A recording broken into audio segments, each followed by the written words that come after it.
good, y'all? What's popping? What's cracking? All that good stuff. You know what I mean? Ain't nothing like being Dolo Dynamite, that's for sure. Hit the like button. Welcome to all y'all who really, you know what I'm saying, that fuck with me. Whoever be like creeping and jeeping, you know what I mean? Hey, and for the record, that's what I do. I'll gain subscribers and delete the motherfuckers off by just simply refreshing my page. Now listen, when the energy is funky and I got parasites, child please. But anyhow, who that's besides the point. It's a full moon. And let me tell y'all something. What I captured tonight, which is I will be posting afterwards. Cause my moon moments, baby, they be lit. Okay. Right now I'm just eating some chicken and some fries that I had made in my new air fryer that I bought for 20 motherfucking dollars. Okay? And you know what's crazy? I told somebody a couple of weeks ago, I said, no, I'm not gonna buy this now. I'm gonna wait for it to be $20. She was like, you ain't never gonna find an air fryer for $20. I said, you want to bet in the same place where I told her that? It's the same place where I bought it. I was, what? Mm. I ain't never owned an air fryer until that shit was like $20. I usually do wait. I wait like my deep fryers and shit like that. I buy them shits dirt cheap. I mean, they still the best. They just not, you know what I'm saying, when they upgrade, you know, I I, I buy what they, you know what I'm saying, it's on sale. Feel me? That part. Because I ain't making nobody rich. See what I'm saying? So, but anyhow, it was the manifestation for me. Feel me? Yeah, because retrograde could be good and bad, but staying away from the bad, clearing your space means clearing your channels, clearing everything about you, and just, you know what I'm saying, do what I do. Let me tell y'all something. I do a little some of everything. But one thing I don't do is stop loving me. Fuck what you heard. I will never sacrifice somebody for fame, like, and views. But what I will do, cause I will tear a motherfucker down if you evil, okay? And you ain't shit, and you playing with me, and you playing with the collective as a whole, and you trying to speak bullshit in the air, you trying to control narratives, you trying to create illusions with narratives, thinking y'all, nope, no, we're not doing that. See, in this full moon, majority of y'all sitting there, you know what I'm saying, trying to do whatever with this and that and this and that. Let me tell y'all something. Baby, ain't nothing like sitting under that big old yellow moon and manifesting greatness. And you don't need candles, you don't need incantations. Okay? It starts with your nasty ass thoughts.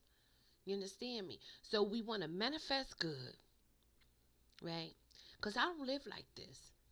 Where y'all try to like, and it was, I'm telling you, it's thank God awareness is everywhere. People are seeing the demons in y'all, and it's coming about slowly but shortly, but it's coming about. And the awareness that you're not ready for is the one that you have blocked yourself out of. Because in the new earth, everything is crashing. The world is going to fall.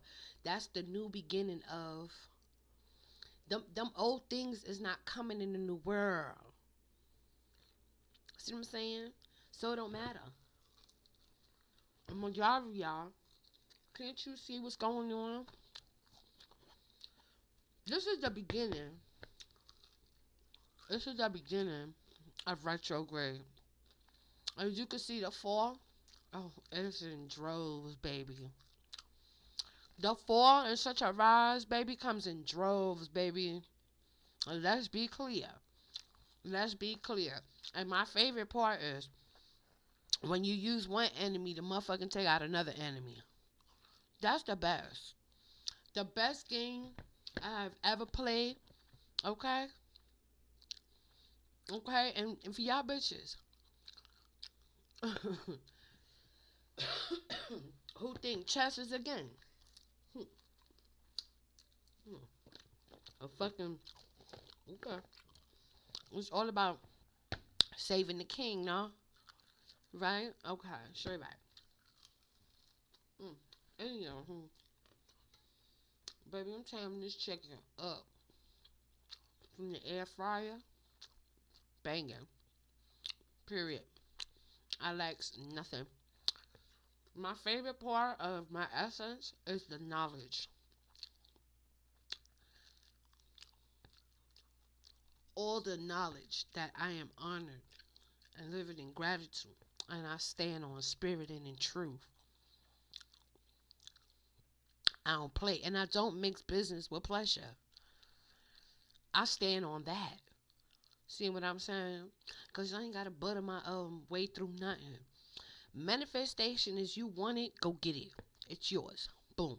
It's like going to the work, going to the store, right? And doing whatever your heart desires, whatever your mind tell you. Because the mind wants something. The mind going to go get it, right? Right? That's simple. And being yourself is, you know what I mean, is enjoying your essence. But in a like beyond survival mode. To be chosen. The chosen ones are never comfortable. The chosen ones are always crying, always trying to fit in the gap. The poor, real chosen ones, all they do is cry because they really, really are awake.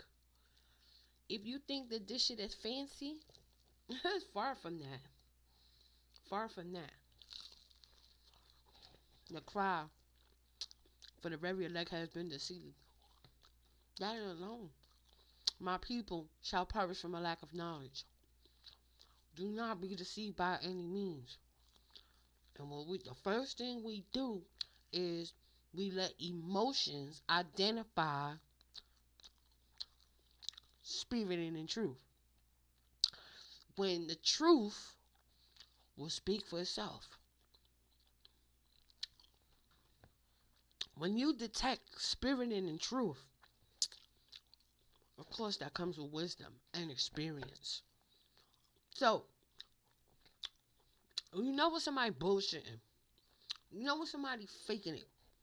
You know when somebody out here causing problems on purpose. For the very elect has been deceived. Let that marinate. Because the very elect. And see, to be a chosen one are the ones who know how to heal.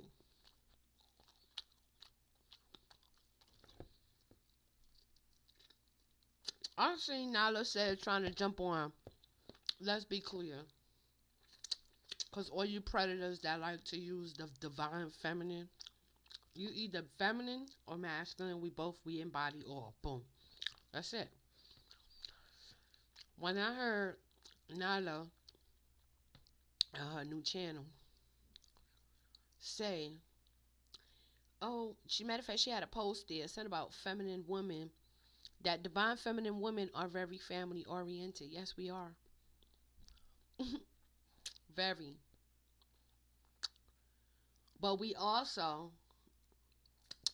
when I say we, I speak of all those that are more in tune than you think. It's real lonely. Very lonely. The knowledge is not to be played with. And to sound the alarm in such a time, you're supposed to be we were supposed to educate ourselves during the Palemolemic to wake up. Be isolated, to do the shadow work. That was a very intense moment. And whoever didn't want to know what the hell was going on, what was so bigger and vast, child, please. First thing these fake psychics want to do is playing your energy. They came out of the pandemic like that.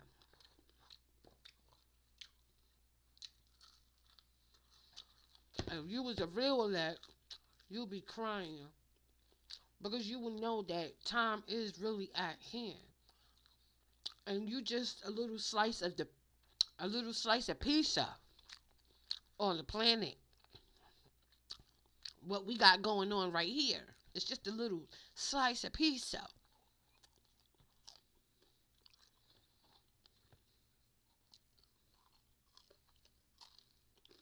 Everybody abusing everybody. And shout out to Retrograde. Thank God for Retrograde. Because everything falling.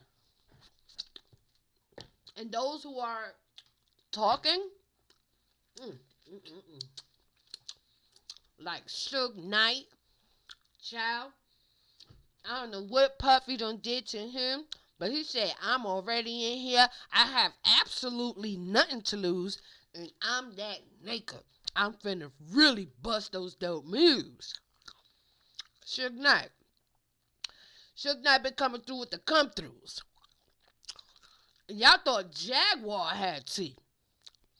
Jaguar, actually, it's a confirmation of what Jaguar already said. Right? But when we talk about, see, Jaguar, she named a lot of victims, but not the ones behind the scenes, because they hidden victims. Suge Knight, he was dead. He telling it all. Y'all thought it was a game when Jaguar was calling out to Cassie. Cassie, baby. Her country ass. She went from Philly, Texas, country ass. Cassie, baby. Come on now, baby. I know you in harm's way. I'm advocate for you. You know what happened with Cassie? Let's keep it a buck. Cassie knew Kim's last words before she died.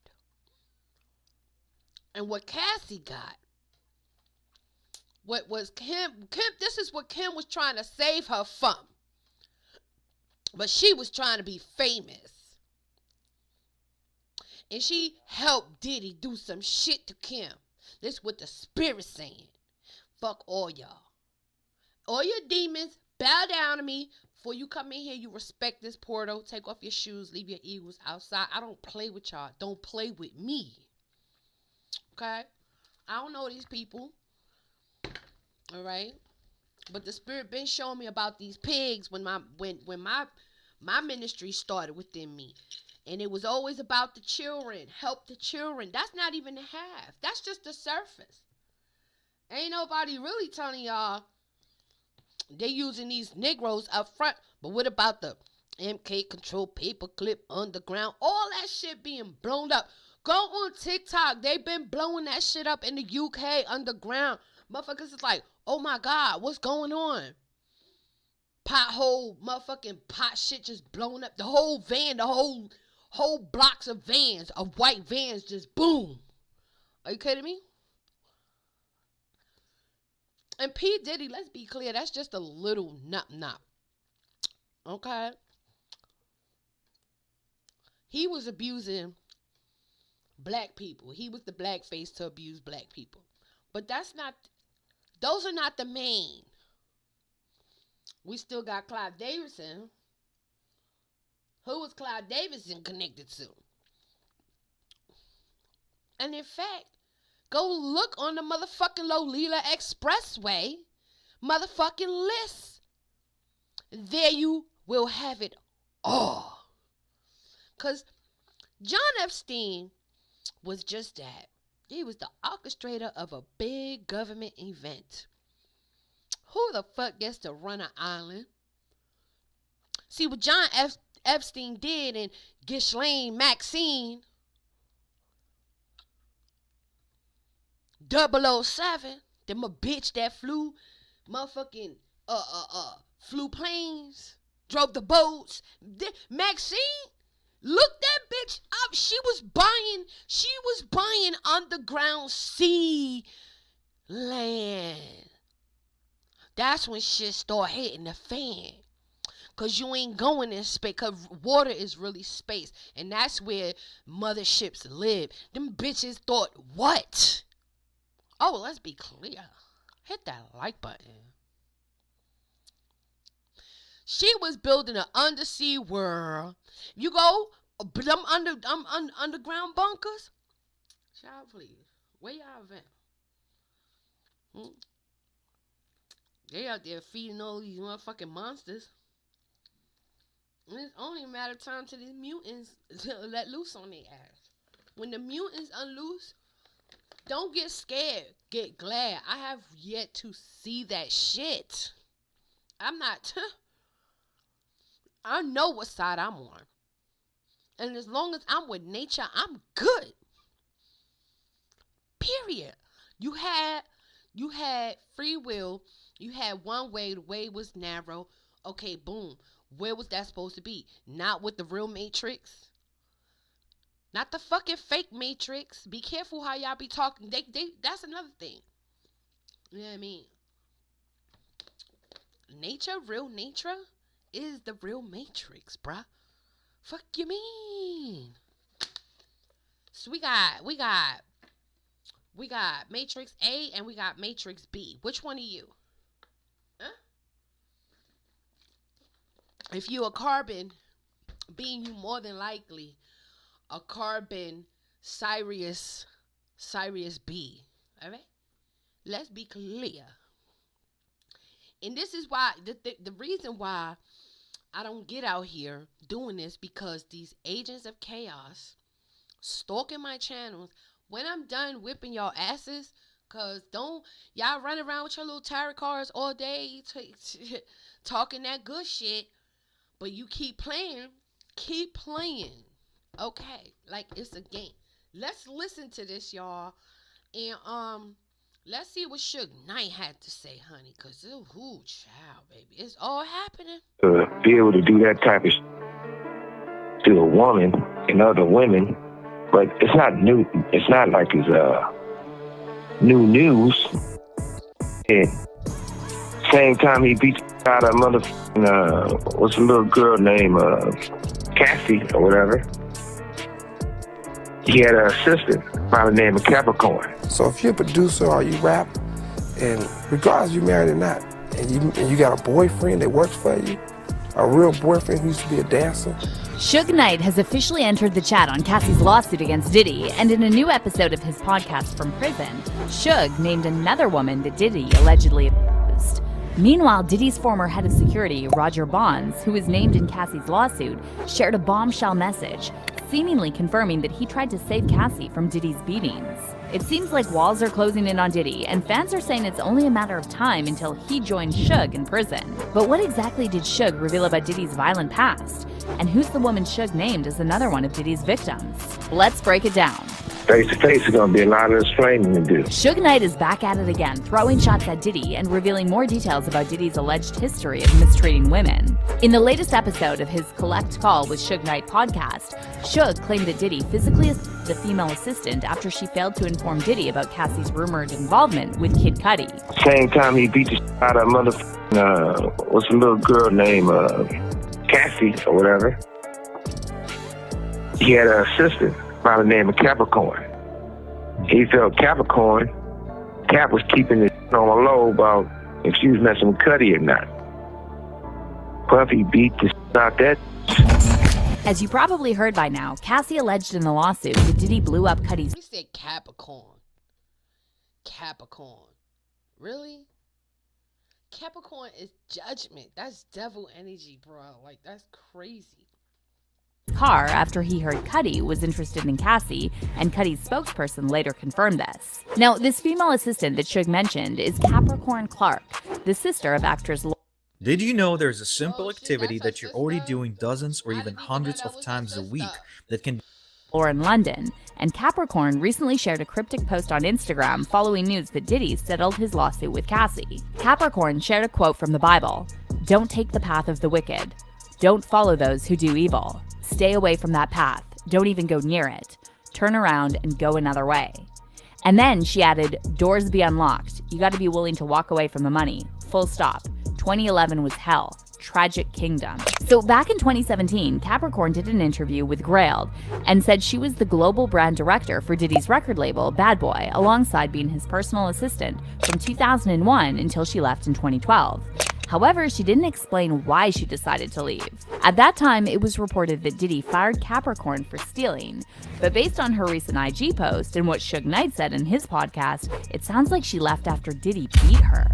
Now, the fact that Capricorn was Diddy's personal assistant almost certainly means she signed an NDA, and that's why she can't talk about what she went through. However, it's still disturbing to hear that so many people, including women, watched Diddy mistreat Cassie and continued working with him until it happened to them. Another person who allegedly knew what Diddy was doing was his head of security, Roger Bonds, who was named in Cassie's lawsuit as the man who tried to stop Diddy from beating her. Cassie recalled an incident from 2009 when Diddy became enraged after seeing her talk to a music manager at a party in LA. According to Cassie's lawsuit, in the car leaving the club, Diddy beat her, pushing her into a corner of the vehicle and stomping on her face. Cassie claims that security staff Roger Bonds tried to stop the beating but was unable to de-escalate the situation. And now Roger has seemingly confirmed this by sharing a post on IG that read, "This is not meant to be threats or snitching or anything like that against Cassie or Diddy or anyone else. This is me telling my truth as I truly remember it for two reasons only. It's because I have 4 daughters, so on all dudes, my truth as I seen it, saw it, and was involved with it for years." Roger also captioned the since-deleted post, "I'm willing to tell my truth because for so many years I was quiet. Nothing matters now but family." Now, going back to Suge Knight's claims about Diddy beating Capricorn Clark, Suge also said that Interscope Records helped Diddy cover this up and paid Capricorn to settle so Diddy would avoid jail. Not only did he beat the out of her, it was an Interscope person, the Interscope check that paid her to settle so he wouldn't go to jail. Suge then mentioned Diddy's friendship with Russell Simmons, who moved to Indonesia after facing allegations of SA from multiple women. But then, or a motherfucker who's a beater, they could do the Super Bowl and get an award. Plus, he can beat the out of 2 and they pay for it, and he get an award. And for his having somebody, you know, have male to your, that's some weirdo shit. Now, while Suge said he'll make Diddy clean toilets if they ever meet in prison, he also expressed doubt that Diddy will be charged because he's protected by people even more powerful than him. But it's not nothing new. Everybody knows that Puffy Gus ran in for the longest. That's not like it's new news. Why you think him and Russell was friends? He'd never get charged or go to prison. I mean, he made too much money for the people that he basically worked for or handled business for. And when you look at it, he got lawyers, and her lawyers are smart also. They left some in, but they didn't go all the way. They basically went like, okay, they ain't gonna say he was participating with the male prostitutes also, because they never make it like she was a part of it. And then they weren't gonna say he was, because they gotta leave some out and get them to settle for that $30 million. You know, and they had those side meetings, like, you know. We didn't say the part why they were testing your guts out. Everybody know they've been testing your guts out. So let's settle, or that's coming out if we have to fight it. So I'm quite sure they're gonna settle like ASAP. But if you need to sell it, I'm gonna grant you my single boy. Had your cook game working, I don't want no head, but you're gonna be cleaning the toilet.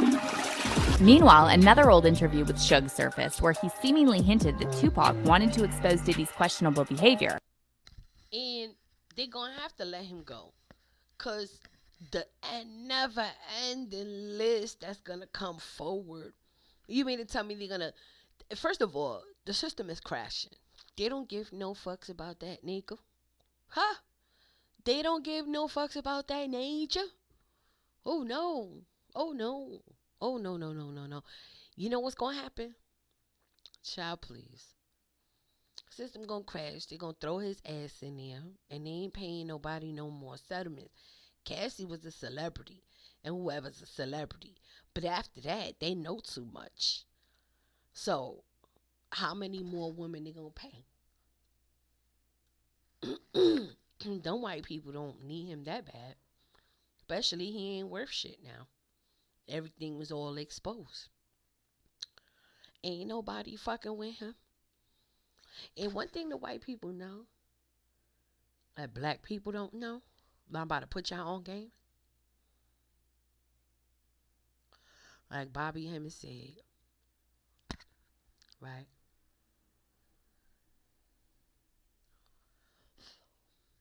Black people run this shit. They just run around this motherfucker. That's on period. Can't lie. Can't make that up. You can't. You just can't even make it up. As much as, you know what I'm saying, they, listen, everything they do is based on stopping people, black people, brown people, or people of color, whatever the fuck. You know what I'm saying? Around the world.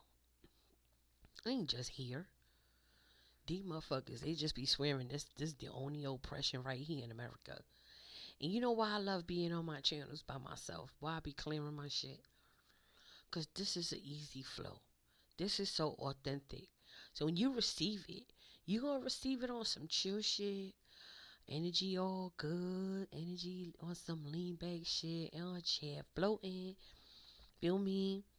Or natural, no notes. Straight from the heart. You know what I'm saying? Just, telling the truth. Standing on the truth. I stand on the truth and spirit in this truth. I stand on spirit and in truth. Period. You know what I mean? Listen. Got business all day. G-O-Z. Generator, operator, destroyer. Shit, it's not a game. These motherfuckers, they want to act like, listen, it's only me in the universe. I am the thinker. I am the manifester. I need quiet time. I love it. And that's how I one day, you know what I'm saying, I said, man, instead of making motherfucking pages over and over and over and over again, I'm gonna be switching shit up. Just pull the plug on the channel. That's it. They feel empty. They feel lost. They feel lost without Big Mama.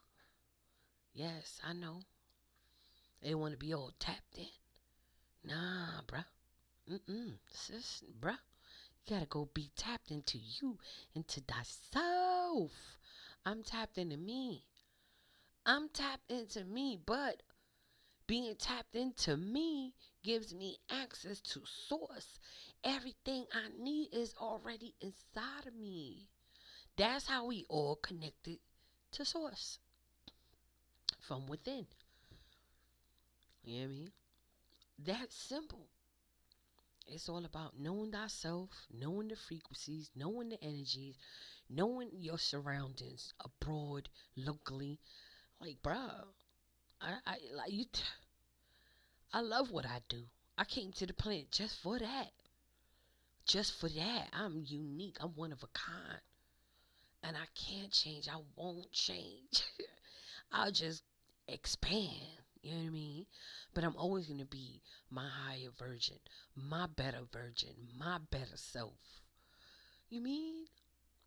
I'm not telling nobody what I'm doing. We're just simply speaking about what's falling and what's rising. And it's okay to think for yourself. I think for myself. Wherever I see myself, between me and the Most High, that's nobody's business. See what I'm saying? People want you to be all vulnerable and telling you, the one thing I've learned, unless you playing a game with motherfuckers, don't tell them shit. You know what I'm saying? And then, like, majority of all this is all Holy Spirit led. Because if you leave it up to me, I'm not coming on here. I was speaking to my spirit guides. I speak to the Most High, and you know what? I start getting all kinds of types of messages and all kinds of types of, just the gratitude and the energy. This is how I love the universe. To conspire with the universe and to be, in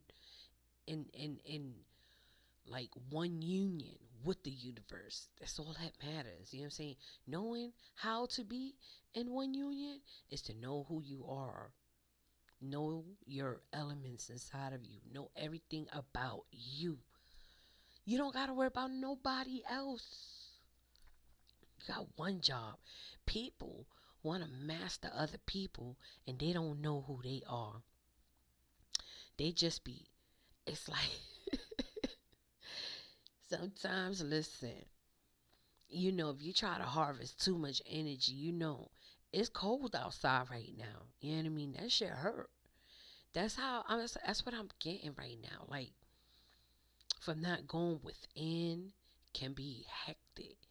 But when we go within, okay, and live for who you are, like, I'm always looking for me, you know. I Of course, you know what I'm saying, a few individuals, yo, and they be acting like they don't, you know what I'm saying, because I'm like, okay, so if I'm not crazy, okay, I know I'm not crazy, but this is how I'm going to prove myself I'm not crazy. I'm not saying nothing. I don't have nothing to say for them, right? They just rumping in that sour puss shit. They just doing what they do, you know what I'm saying? I said, okay, so it wasn't me. It was them, you know what I mean? And just closed everything down, you know what I'm saying? And I've been chilling ever since, bro. I made the decision. Decision was this. Fuck y'all. Period. And redirect my energy. Because I'm not for everybody. And I always remind myself that. I'm like, listen. Ain't nobody trying to do what they do.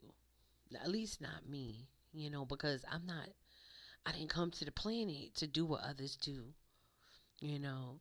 And they no matter how many subscribers they have, no matter what they have, their job is to monitor what you got going on, you know, because I don't know who they got to report back to. Maybe the demons that are living inside of them, but God forbid, you know what I mean? Like, I don't even want to, as of now on this full moon, okay, I always talk good to the moon. I love the moon. And majority of y'all like to separate the moon from the sun.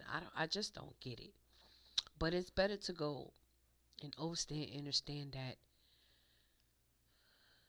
it's very, it's, oh my God, to learn thyself, yeah. I'm going to be doing more work on my Discord. It's going to be private. And I'm going to fill it up. And I'm going to like show a little here and there. You know what I mean? And those who want to get in for the real knowledge, I will be doing something special. Kind of like that. Okay? Scan you. And then go to a private, like, once you get in through there, it's going to take you somewhere else. It's going to take you somewhere else and then somewhere else. All right, is how I'm giving it up. Yes. And reason being, so these motherfuckers can't misguide you by stealing the information and playing games with it.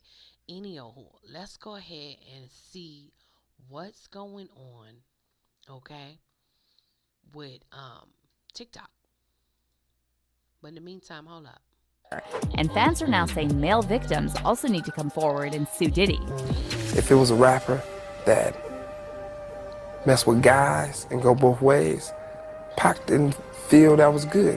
Because Pac felt, so if you're a producer or you rap and you got a boyfriend that works for you, a real boyfriend who used to be a dancer, Pac would have studied all the facts. Pac was real smart. He said, okay, this guy right here, they say he gay, he go both ways. I'm not gonna put it out there on him yet, but I'm gonna do my research, and if it's true, the world should know. Because this guy might be around one of those little kids one day and mess around with them, and you know, so I'm gonna do it to actually save him from a little child. That's why Pac attacked certain rappers and said they gay. As you probably probably know, fans have been calling out Diddy for a long time over rumors that he groomed Usher, Justin Bieber, and other young male artists. Also, Jaguar Wright previously claimed that a former Bad Boy lawyer told her she once walked in on Diddy and R&B singer Christopher Williams. This young woman walked in to get approval on some paperwork, see. And when she walked in, the door wasn't locked, so she didn't think twice about just walking in. And when she walked in, she saw Christopher Williams performing fellatio on Puff. Jaguar said that for Diddy, it's not even about being gay or bisexual, and it's all about power and control over other people. I think it was the following day. He came into her office and was like, yeah, so you came in there, so what? What you gonna do? You wanna say something? And she was like, oh no, she was like, I just don't understand why you left the door unlocked. If you were in there doing that, why would you leave the door unlocked? He said, I'll do whatever the fuck I want to do in my building. And I just don't know. He was like, it's power, see?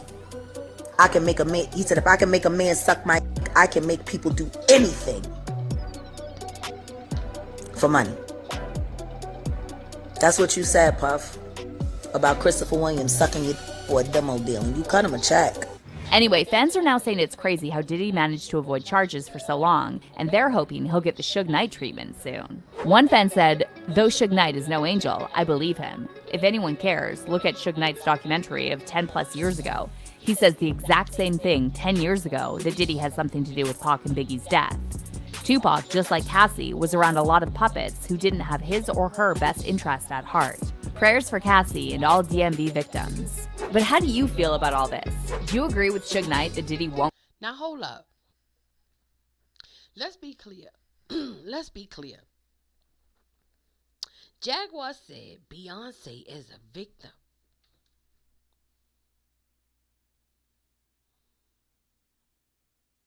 Let that sink in, y'all. Save Beyonce.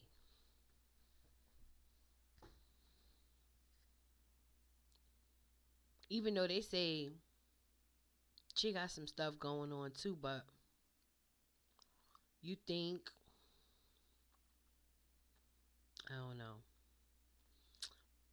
Because if she ain't a victim, then she's a monster.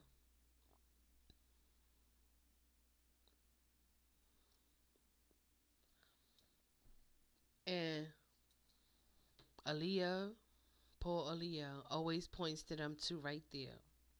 So let's be clear. But honey, I done ate my wings and my fries. I got some chips in there. Yeah, I'm being greedy tonight. And I'm enjoying the show. Let me see, what time is it? I got half an hour. So with this half an hour, and I'm listening to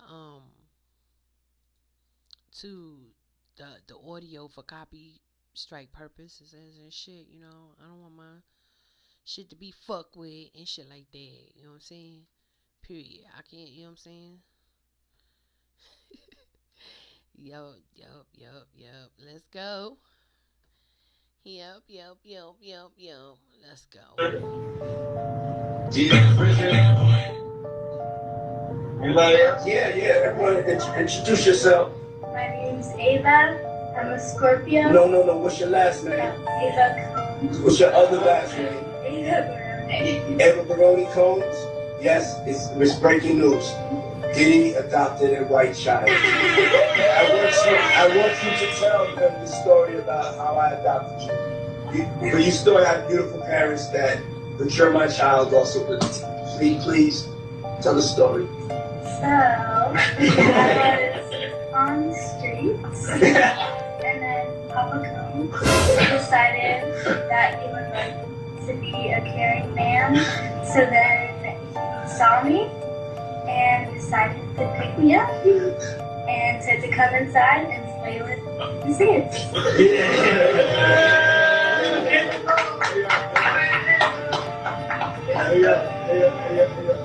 That's like a little bit like borderline suspect. I don't want nobody. You want to get it said. I adopted you like Madonna adopted kids, and everybody else adopted kids. Charlize Theron. Everybody's ever adopted Sandra Bullock. I adopted you because I felt that you could,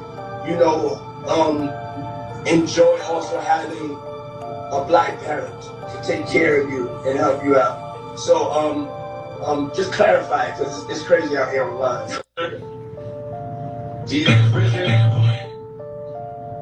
Anybody else? Yeah, everyone, introduce yourself. My name's Ava. I'm a Scorpio. No, what's your last name? Ava Combs. What's your other last name? Ava Barone. Eva Barone Combs? Yes, it's breaking news. Diddy adopted a white child. I want you to tell them the story about how I adopted you. But you still have beautiful parents but you're my child also. But please tell the story. So, I was on the streets, and then Papa Combs decided that he would like to be a caring man. So then he saw me and decided to pick me up and said to come inside and play with his kids.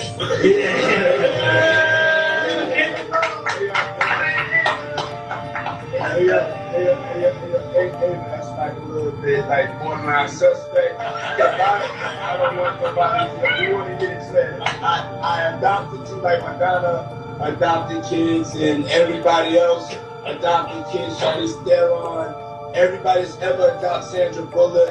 I adopted you because I felt that you could, enjoy also having a black parent to take care of you and help you out. So, just clarify, because it's crazy out here online.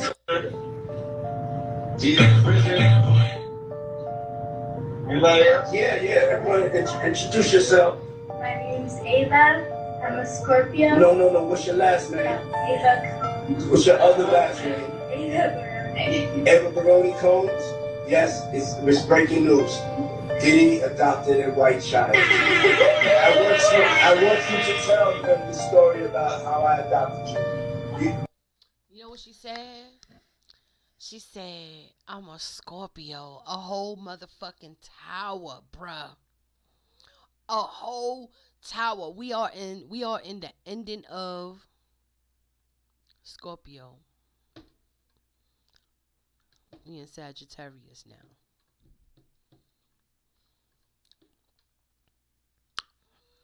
About to hit Capricorn. Judgment. Fuck you mean?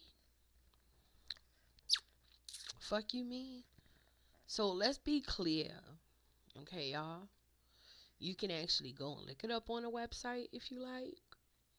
Which is I highly advise everyone, and I always recommend create your own receipts. Where the receipts? Go get the receipts. Because they there. You know? Everybody always want the handouts so they could just regurgitate. Now, go look at it and look it up yourself so you could be like, yes. Go look at how many celebrities adopted children. How's that for you? Then follow the money. And then follow Lolita Express list.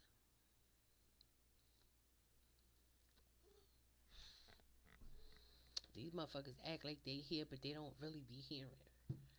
Because they got selective hearing. I want some iced tea. This young woman at the time, her name was Cassie Ventura. It was 2005. She was 19 years old, and she met and became the girlfriend and employee, she alleges, of Sean Diddy Combs of his mega record label. She was a singer herself. But she goes on to say that during this time that she was abused, she was a part of the cycle of violence, physical and sexual abuse. There was uncontrollable rage. Some of the specifics she says that she was raped in her own home when she tried to leave him, that she was often beaten, kicked, punched, stomped on, resulting in bruises and burst lips, black eyes and bleeding. That he blew up a man's car at one point when he thought that that man was interested in her, that he introduced her to a lifestyle of excessive alcohol, substance abuse, and required her to produce illicit prescriptions to satisfy his own addictions. Now, there are always two sides to every story, and his attorney has released a statement to CNN, which reads, In part, Mr. Combs denies these offenses and outrageous allegations.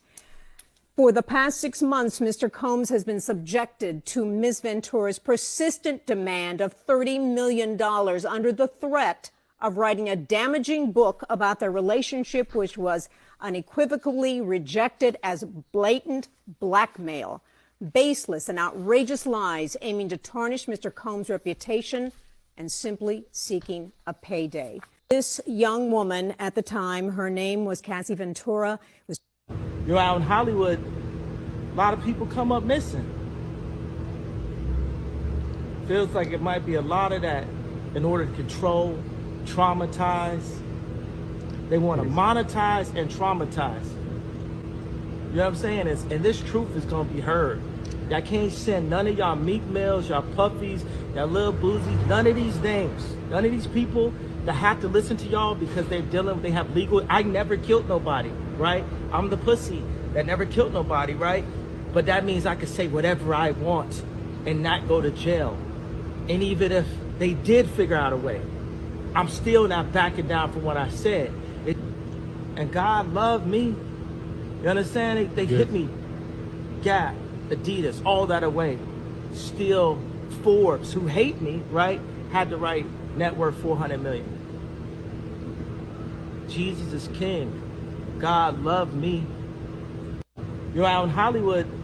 Diddy been accused of. Sean Combs, known by his rap name Diddy or P. Diddy, has been sued in New York federal court on accusations of physical abuse and rape by his former partner, R&B singer Cassie. Cassie, whose real name is Cassandra Ventura, had been in a long-term relationship with Combs and used to be signed to his record label. In the suit, Cassie claims that Combs exerted his power and influence over her during their professional and romantic relationship. According to the suit, they met in 2005 when she was 19 and he was 37. She alleges in the lawsuit that not long after she met Combs, he brought her into his fast-paced and drug-fueled lifestyle and that he was prone to uncontrollable rage and would beat her. The suit also claims that when Cassie tried to end her relationship with Combs in 2018, he entered her home and raped her. Combs' attorney said the rapper vehemently denies the allegations and said that for 6 months, Combs was subjected to Ms. Ventura's persistent demand of $30 million under the threat of writing a damaging book about their relationship. In a statement, Cassie said, "After years in silence and darkness, I am finally ready to tell my story and to speak up on behalf of myself and for the benefit of other women who face violence and abuse in their relationships." Diddy been accused of. Sean Combs.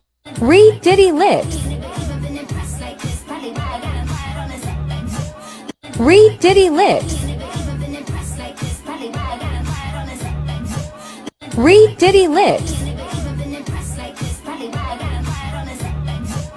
Read Diddy Lit. Read Diddy Lit. I mean, yo, Diddy, you gave me the ooshkash goosmash. You gave me the ooshkash muaf, the smooshmash. Diddy. Yeah, son. You know what I mean? You gave me the ooshkash muash. I love it, yo. I love it. You gave me the ooshkash muash.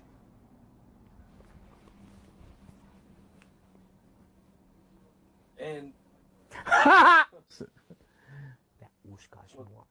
You know what I'm talking about, Diddy?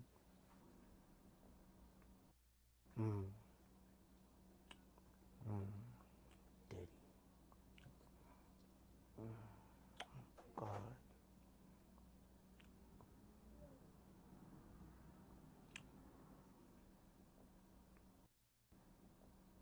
you know, one thing I mean, yo, Diddy, you gave me the ooshkash goosmash. You gave me the ooshkash muaf, the smooshmash. Diddy. Yeah, son. You know what I mean? You gave me the ooshkash muash. I love it, yo. I love it. You gave me the ooshkash muash. People have been left baffled by this appearance of Diddy on the Graham Norton show. My real life is my art, and so there's been different eras. So there's been the Puff Daddy era, the P. Diddy era. Then I dropped the P, then it was the Diddy era. Yeah. And now, this is the ultimate goal. And this was just days before he was accused of physically abusing and raping his ex, Cassie Ventura, over a 10-year period. But after the allegations broke out, his appearance on the show had left fans calling him out for his strange behavior. I have become love. Okay. But do I call you love? No. See, this is where it gets confusing.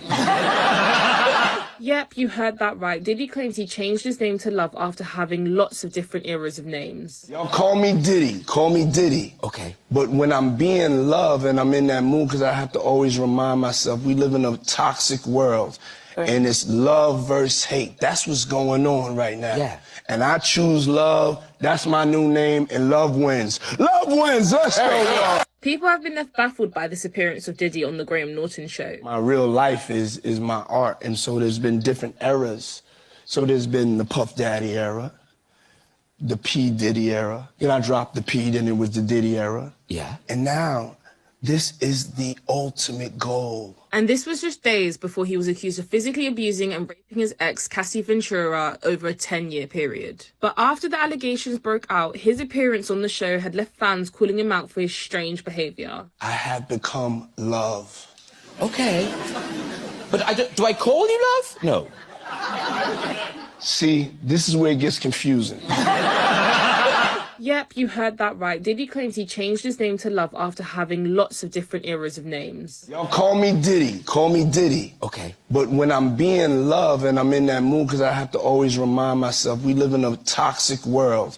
And it's love versus hate. That's what's going on right now. Yeah. And I choose love. That's my new name, and love wins. Love wins. Let's go, y'all. People have been left baffled by this appearance of Diddy on the Graham Norton show. My real life is my art, and so there's been different eras. So there's been the Puff Daddy era, the P. Diddy era. Then I dropped the P, then it was the Diddy era. Yeah. Diddy just can't seem to get away from the gay allegations, and this time he's once again become a topic of conversation after the game seemingly suggested that Diddy tried to seduce him. I started kicking it with Diddy, right? I ran around with Diddy for 2 years, damn near. And this Diddy, we never went to the studio one time. The Game has been very vocal in the past about the rap industry being full of men who are on the DL. However, he never named any names. Until now. After the Game appeared on Drink Champs and revealed how Diddy kept showering him with gifts for 2 whole years, many fans took this as yet another piece of evidence that those allegations about Diddy are true. So did the Game really feel like Diddy was pressuring him to sleep with him? Let's break it down. Trying to pretend like he, loves girls and live the rap lifestyle, but really, he's a man fan. Rumors about Diddy being in the closet are nothing new, and multiple artists and industry insiders have dropped hints that Diddy might be on the DL, from Wendy Williams to 50 Cent. All the way back in 1998, Wendy implied on her radio show that Diddy was either gay or bi, and it was later rumored that Diddy got Wendy fired because of this. There was a radio personality once upon a time. Her name was Wendy Williams, and she was practically burned at the stake for talking about such. As for 50 Cent, he's been trolling Diddy over the gay rumors for years, and he even claimed that Diddy once offered to take him shopping. So, when we gonna get the chance to, to kick it, like we can just hang out? We gotta kick it. This is Puff. Okay. You're telling me we gotta kick it? He's like, yo, why don't we go shopping or something? I mean, I pay for it. And I was like, this just saying. Diddy just can't seem to get away from the gay allegations. Well, Locks got signed by that. Even though I bought the Locks Store Riders, they got signed. They were a safer group. Puff signed them. And it was a blessing and a curse because they were sure they were happy about getting signed first, and they were on the Benjamins and the shit was going. But then he made them jiggy and put them in suits and made them write lyrics for him and took all that publishing and raped them. Like, damn. I'm glad I didn't, you keep that. And we went to, as soon as they got signed, D was like, yo, if you like the Locks, X is like Big Dog, those are the Puffs, you love. And, only I respect. Locks got signed by that. Even though I bought the Locks Store Riders, they got signed. They were a safer group. Puff signed them. And it was a blessing and a curse because they were sure they were happy about getting signed first, and they were on the Benjamins and the shit was going. But then he made them jiggy and put them in suits and made them write lyrics for him and took all that publishing and raped them. Like, damn. I'm glad I didn't, you keep that. I was a very young, probably too young, bride. So I had these kids very early. Sean Diddy Combs allegedly threatened to hit Kimora Lee Simmons, who was pregnant at the time. They told me they couldn't go after Puff, but they could go after Russell Simmons. those people knew that Russell Simmons was on the chopping block and something was going on. Kimora Lee Simmons has broken her silence on growing allegations about Diddy being involved in trafficking alongside other high-profile industry men, and she allegedly believes her ex-husband, Russell Simmons, is one of them. In 2017, multiple women accused Russell of SA, with the youngest alleged victim being just 17. And then, months later, Russell moved to Indonesia, a country that doesn't have any extradition treaty with the US. Now, as you all know by now, Diddy's ex, Cassie, accused Diddy of trafficking, SA, and DV in a bombshell lawsuit, which he then settled in record time, probably to avoid the discovery phase in trial. So after Cassie's story blew up, a lot of people pointed out that it sounded very similar to what Kimora Lee went through with Russell Simmons. See, Russell was 35 when he met Kimora, who was 15 or 16, while Diddy was 37 when he allegedly started grooming 19-year-old Cassie. Kimora also accused Russell earlier this year of mistreating her and their 2 daughters, and one of the daughters provided receipts to show Russell as a dangerous and violent man. And then when you add all this to the fact that Kimora was a close friend of Diddy's late girlfriend, Kim Porter, it really makes you wonder how deep this rabbit hole goes. So now that Kimora is speaking out on Cassie's lawsuit, will this get the ball rolling to expose all these alleged traffickers in the music industry? And could this also lead to Kim Porter's case being reopened? Let's break it down. Happy birthday to you. Happy birthday, dear Russell. We love you. Diddy. I was a very... Let the world know what you did. So P. Diddy broke Justin Bieber's virginity. Yes, absolutely. A lot of things, so then you have all these people around me just kind of hanging on, wanting stuff from me. Keys is yours. When you get 16, you're good to go. I'm good to go. Yeah. I'm ready. In a shocking turn of events, Kim Porter's sister, Tamia Porter, has emerged from the shadows to spill the tea on Diddy's alleged misdeeds with young artists, and it seems like no one is safe from her claims, not even the pop sensation, Justin Bieber. Buckle up, because this tale is about to take you on a wild ride through the world of secrets and scandals. During a recent interview that had jaws dropping left and right, Kim Porter's sister laid out a series of jaw-dropping accusations against the hip-hop mogul Diddy. According to her, there's more to Diddy's glamorous facade than meets the eye. She claimed that he engaged in unspeakable acts with young and impressionable artists, and one of those artists just happened to be none other than the heartthrob Justin Bieber himself. But that's not all. The plot thickens. The interview took a dramatic twist when Tamia revealed that Diddy had allegedly silenced Kim in the past. Why, you ask? Well, it turns out that Kim had reportedly threatened to expose Diddy's deep, dark secrets in a tell-all book that would have undoubtedly sent shockwaves through the entertainment industry. Could this be the reason behind Diddy's alleged efforts to keep her quiet? Hold on to your hats, because the revelations didn't stop there. The sister then went on to drop a bombshell, suggesting that Diddy might have had a hand in the untimely deaths of 2 iconic rap legends, Tupac Shakur and Notorious Big. Whether it's conspiracy theories or shocking truths, this claim certainly adds an extra layer of mystery and intrigue to the already tangled web of allegations. And now, let's talk about the juicy details involving none other than Justin Bieber. Tamia didn't mince her words as she delved into the dark side of the entertainment world. She alleged that Diddy had allegedly committed acts that are beyond words. Acts that reportedly involved the young and impressionable Justin Bieber. If that wasn't enough, the sister claimed that Diddy had allegedly taken advantage of Bieber's innocence, even going so far as to allege that Diddy was responsible for taking Justin's V card. So P. Diddy broke Justin Bieber's virginity. Yes, absolutely. But hold on a minute, haven't we heard something a bit conflicting about Bieber's first time? Flashback to 2011, when the pop sensation Justin Bieber and the enchanting Selena Gomez were the ultimate power couple. Their romance was the talk of the town, and as their relationship progressed, rumors swirled about the significant milestone they supposedly reached together. It was said that they consummated their love in 2011, with Bieber reportedly sharing some rather boastful words with a friend. "I knew she was in love with me when she gave me her V card." Here's where the plot takes a surprising turn. A source close to the on-again, off-again couple spilled the beans exclusively to Radar Online about their supposed first time in Let the world know what you did. So P. Diddy broke Justin Bieber's virginity. Yes, absolutely. It's like, yo, so when we gonna get the chance to, to kick it, like we could just hang out, nigga, we gotta kick it. This is possible. Okay. You're telling me we gotta... And we have more breaking news. Music mogul Sean Diddy Combs is accused of rape. A lawsuit by R&B singer Cassie claims that she was in a years-long relationship with Combs that also involved beatings. The singer claims Combs trapped her in a cycle of abuse, violence, and sex trafficking. The lawsuit claims Combs punched, kicked, and stomped on her, and it alleges Combs blew up a man's car after learning that he was romantically involved with Cassie, whose legal name is Cassandra Ventura. Combs' defense attorney denies the allegation, calling Cassie's suit offensive and outrageous, and he goes on to say Combs has been, quote, subjected to Miss Ventura's persistent demand of $30 million under the threat of writing a damaging book about their relationship. And we have more breaking news. Music mogul Sean Diddy Combs is accused.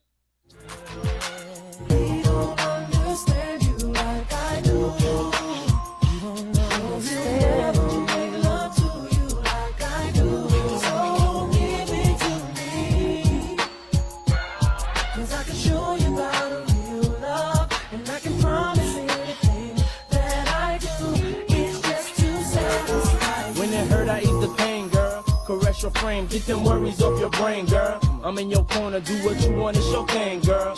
Opposites attract, but we one and the same, girl. It ain't a game, so I can't play with you. I wanna lay with you, stay with you, pray with you, grow old and great with you. In good and bad times, we'll always make it through. Cause what we got is true, no matter what they say to you. Tomorrow, I want you to shave the side of your head.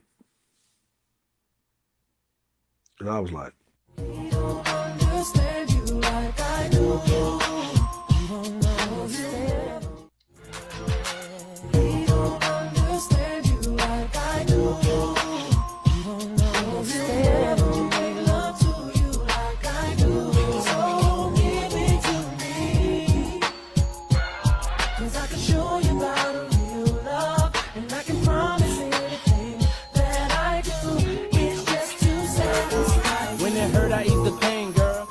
Your frame, get them worries off your brain, girl. I'm in your corner, do what you want, it's your thing, girl.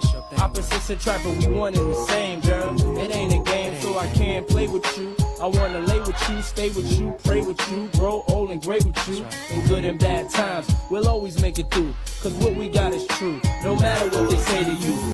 Tomorrow, I want you to shave the side of your head. Man, I don't know. I know. Check this out. On the up and up, the fuck, like he called, we should kick it on telephone and after the main. Right. And the nigga be like, matter of fact, they sent me the girl pictures, like pictures of this girl, like, not the that y'all saw. Worse. Beat me, hate me, you can never break me. Will me, feel me, you can never kill me. Chew me, sue.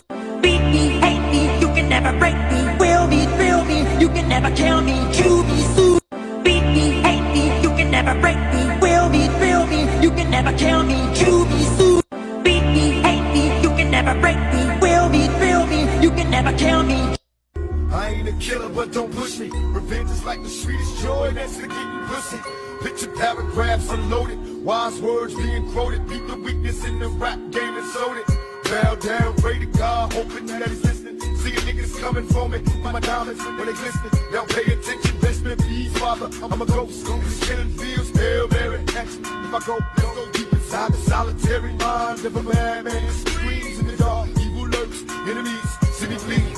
Activate my hate, let it break till I'm flaming. Section, empty out my clip, never stop to aim. Some say the game is all corrupted, fuck this shit. Stuck, niggas is lucky if we bust out this shit. Plus, mama told me never stop until I bust it up. Fuck the world and they can't just. It's just as well, Hail Mary, come with me. Hail Mary, nigga, run quick, see what you be having now. You wanna ride or die?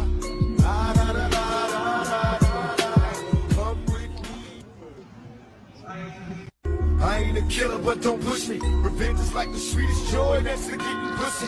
Picture paragraphs unloaded, wise words being quoted. Beat the weakness in the rap game and sold it. Bow down, pray to God, hoping that he's listening. See a niggas coming for me. My diamonds, when they glisten, they'll pay attention. Best man, please, father, I'm a ghost. Killing fields, Hail Mary, action. If I go deep inside the solitary mind of a madman. Screams in the dark, evil lurks, enemies, see me bleed. Activate my hate, let it break.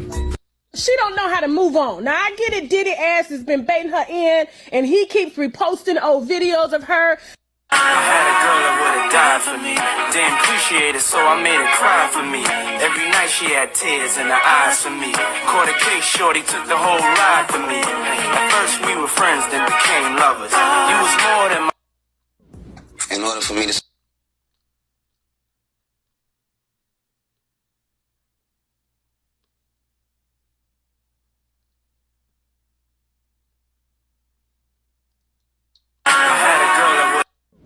In order for me to sign my deal, I had to sit down at a table with Clive Davis, and they had to look at Clive and say, "What do you think about this?" And he was like, "I'm in." I said there was a party at Clive Davis's house, and that's where the story began. And then I had to go to like a bunch of parties with Clive Davis. Looks like today's the day we're diving deep into the wild world of Hollywood rumors and the whole rumor mill scene. This corner of the entertainment universe has seen it all, from insane parties to hidden romances. You know Clive Davis, the legendary music record producer? Well, he's practically a party icon, having hit up some of the wildest bashes in music history. I know some guys who worked personally with Clive Davis, and they had to leave him before they heard him. And oh boy, the secret saga between Clive Davis and Diddy, which folks have been speculating about forever, has finally come out of the shadows. Speaking of Diddy, that guy's stacked up quite the fortune in the music biz. Remember Bad Boy Records? Yeah, that's his brainchild. He's teamed up with big names like Notorious Big and Usher, and his business skyrocketed in no time. But he got that catalog. He got that catalog, and he's been making money off of it, and it bought that. Now let's talk about the freshest music industry drama. Ever wondered how a young musician hit it big so darn fast? Well, his close ties with music industry bigwig Clive Davis might just hold the key. You know Clive, the record producer extraordinaire. Nowadays, he's making waves for something a bit different than his usual musical genius, his love life. Turns out Clive, who's been married a couple of times before with no luck, decided to take a soul-searching journey to figure out if he was into guys as well. He opened up about his quest after his second marriage went down the drain, wanting to know if attraction was more about the person and less about their gender. Surprise, surprise, he discovered that he could indeed be attracted to men. Even though he's still quite the catch, he embraced this newfound side of himself. Fast forward to 1990, and Clive decided to settle down with a male doctor. They were a monogamous item until 2004, when things wrapped up. And let's be clear, Clive never felt any shame for embracing his feelings and attractions. I never felt shame, no. I felt puzzled. The subject of bisexuality really needs much more discussion. It's a status that does exist. Davis is playing it coy about who his current partner is, but it's pretty darn clear that Diddy has become a major fixture in his life. They're popping up together all over the place, showing up at events and flaunting their alleged gay identities, and honestly, it's screaming close connection loud and clear. Now, while the buzz about Diddy's music industry conquests has been buzzing around for ages, the fact that they've been together for a solid 5 years is like a spotlight on those rumors. Davis has let slip that his partner is basically his plus one at events, and they're jet-setting side by side, which really hints at a pretty tight bond. They haven't come out and said it directly, but their actions and being thick as thieves are speaking volumes. And guess what? People on the internet are all over this. In order for me to sign my deal, I had to sit down at a table with Clive Davis, and they had to look at Clive and say, "What do you think about this?" And he was growing up, I was around so much, between the music business and, everything. But, I was sitting back, gaining all that knowledge. 2020, but I can't sing 20, but I can't sing Dallas. Play whatever you want to play, baby. Just looking at my beautiful son. Boy, you's a beautiful black king. In June last year, Diddy's stepson Quincy Brown celebrated a milestone birthday and rang in another year around the sun in an epic fashion.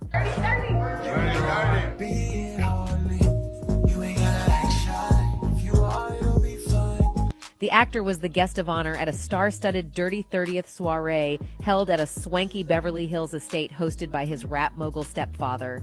In Diddy's household, partying, booze, and girls and men are the order of the day. And Quincy grew up in the full glare of his dad's epic party life, something that he claims ruined his childhood. Baby, just let it go right before we get started. I know you're frustrated. During Quincy's previous celebration, it was revealed that the birthday bash was like none other, with robots performing on trampolines, a dance-off with Chris Brown, food trucks, and a special video from The Rock. If there is one thing we have to give Diddy, then it has to be throwing parties. Quincy knows that he grew up under extraordinary circumstances. Speaking with people about the new Paramount Plus series Family Legacy, narrated by the rapper, who also appears with brothers Christian King Combs and Justin Dior Combs to talk about their dad, Sean Diddy Combs, the budding artist says witnessing the hard work his whole life has been inspiring. I think I've been a sponge, and now I do so much, he tells of Diddy, whom he met as a child when the producer began dating late model Kim Porter. One of my passions, I'm very much into the art of acting, and then there's music. But just seeing how he's able to handle and juggle all these things, I took that from him as my most major takeaway. But as they say, there are always two sides of a coin. While admitting publicly that he has had a soft life, behind the scenes, the eldest son to music producer Al B sure claims what he witnessed in Diddy's household as a child took away his innocence. Though Quincy split his time between sides of his family in New York and Georgia as a kid, he got the full experience of growing up under the hip-hop mogul's wing when he and his siblings would join Diddy on tour. I think my pops felt safer with us there, no matter what it was. He needed his family there, and I think having your kids as your road dogs was a win-win. It made everything go better, says Quincy.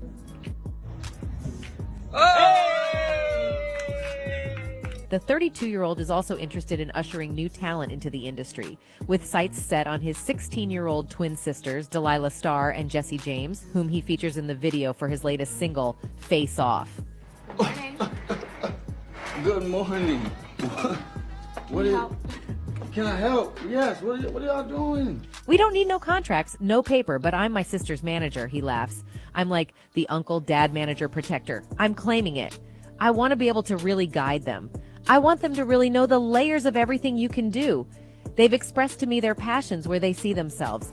So I'm kind of bringing them along on my ride a little bit, because in a minute, it's going to springboard into their own journey.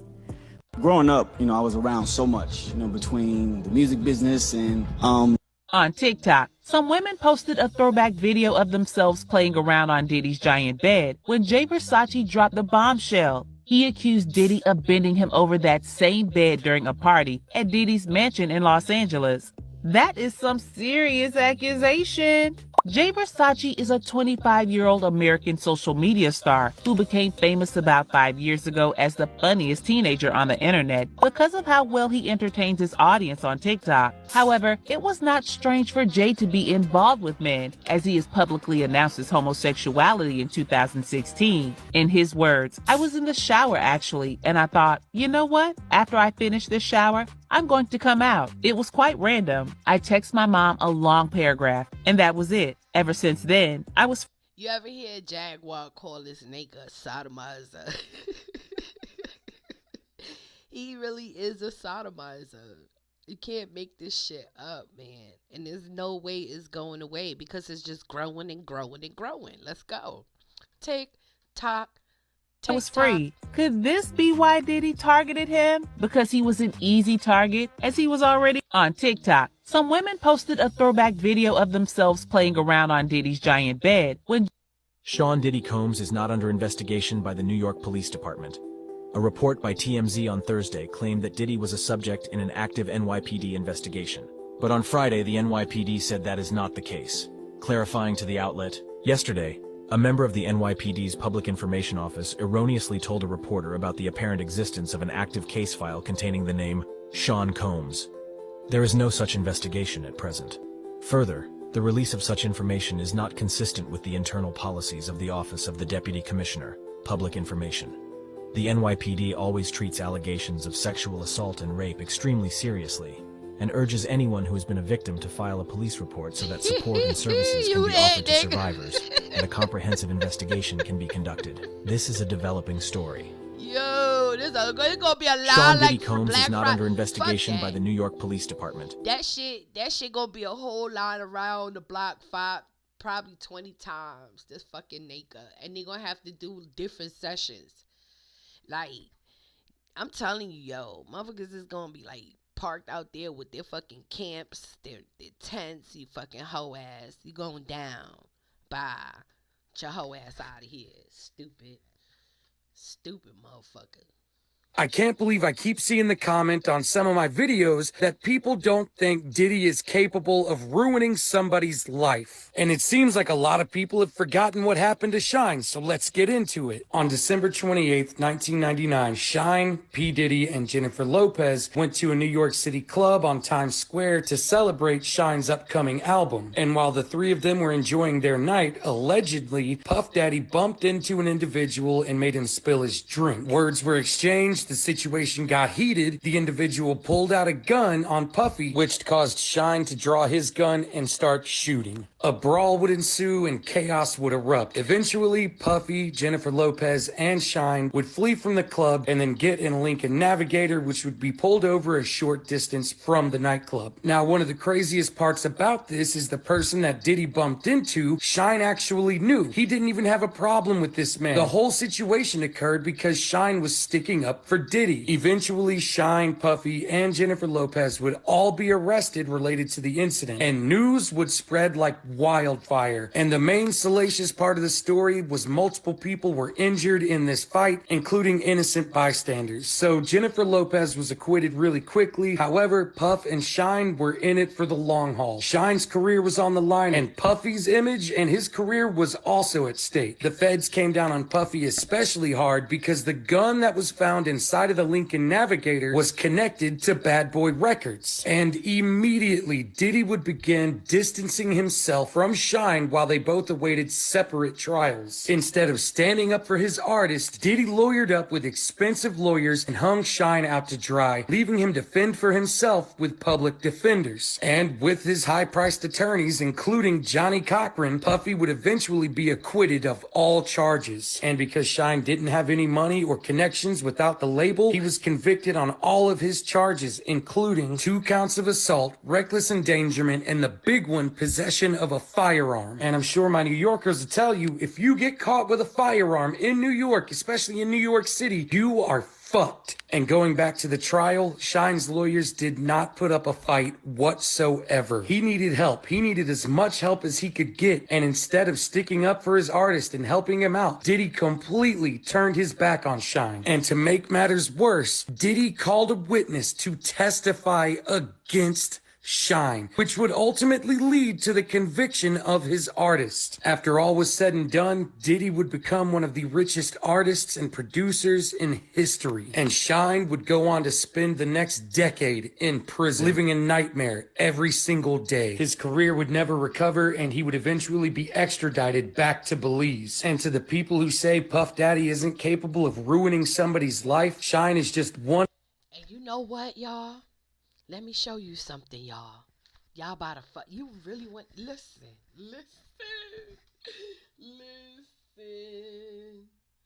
What was. Watch this, y'all. Stay with me. I'ma really blow y'all fucking mind. Watch this.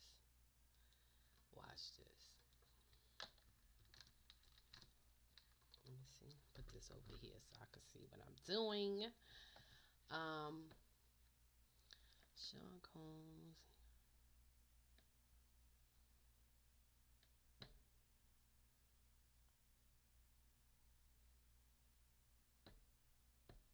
Wow. Now watch this.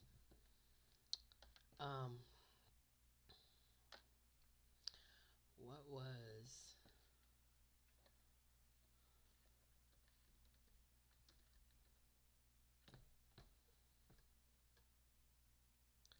Watch this, y'all. No. Johnny Cochran.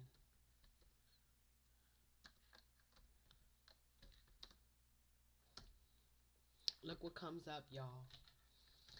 Johnny Cochran was his lawyer, right? But listen. Watch this, y'all. Watch this. Sean Combs, he hired Cochran for his defense. Cochran effectively fought for Combs' freedom, and Combs was acquitted in 2002. Cochran told Combs that this would be the last criminal case. Cochran retired after the trial. I dropped the motherfucking mic. Now, what year did Cochran die? Okay. That's another story. Let me see something. This was in 2002. What